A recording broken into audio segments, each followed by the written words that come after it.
এই যে এখানে দুইটা জেস্টেশন ইন্টারেস্টের মধ্যে দুইটা বাচ্চা দেখা যাচ্ছে, একটা আর একটা।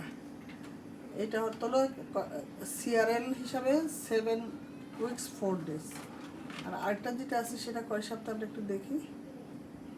ওটা আসলে প্রায় 14 উইকস হবে বিপিডি অনুসারে। ওটা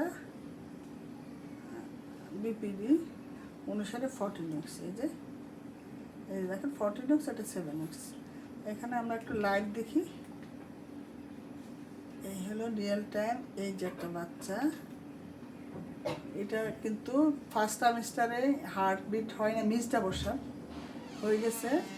এই যে বাচ্চাটা দেখা যাচ্ছে কিন্তু কোনো হার্টবিট নাই। হার্টবিট নাই এটা কনফার্ম। দেখেন কোনো হার্টবিট কিন্তু নাই, হার্টবিট নাই বাচ্চার মধ্যে। এটা ভ্যানিশিং টিউমার। ভ্যানিশিং টিউমার মানে হলো এটা যেহেতু কন্টিনিউ হচ্ছে না। এই যে বাচ্চাটা মাশাআল্লাহ খুব সুন্দর, খুবই ভালো আছে। হার্টবিট এটা বাচ্চা ভালো আছে, এটা হার্টবিট ভালো। এর অঙ্গ প্রত্যঙ্গে দেখেন, এই যে স্পাইন মাশাআল্লাহ, ফিমার, এই যে লেগ দেখা যাচ্ছে, এটা নি জয়েন্ট, এই দুটো হাত, এটা তার মাথা, সব কিছুই ভালো আছে। এটা আলহামদুলিল্লাহ প্রত্যেকটা অর্গান ভালো। আমরা যদি আর একটু ডিটেলস দেখি, অর্থাৎ টুইনের মধ্যে কিন্তু অনেক বেশিরভাগ অনেক টুইন কিন্তু আর টিকে থাকে না, ইয়া হয়, ভেনিশ হয়ে যায়।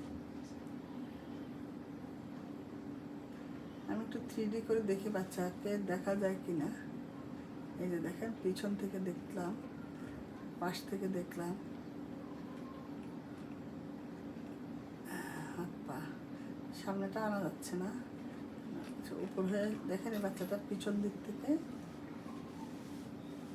এই যে ও তো সামনে যদি ওর যখন এই যে এটা হলো ফ্রন্ট, আচ্ছা ফ্রন্ট সাইড, সামনের দিক যদি এইদিকে থাকতো তাহলে পুরোটা আসতো। ওর ব্যাকটা ভালো মতো আসতেছে, ব্যাকে কোনো ডিফেক্ট নাই, সামনে আপনি কোনো ডিফেক্ট নাই, মোটামুটি ভালো।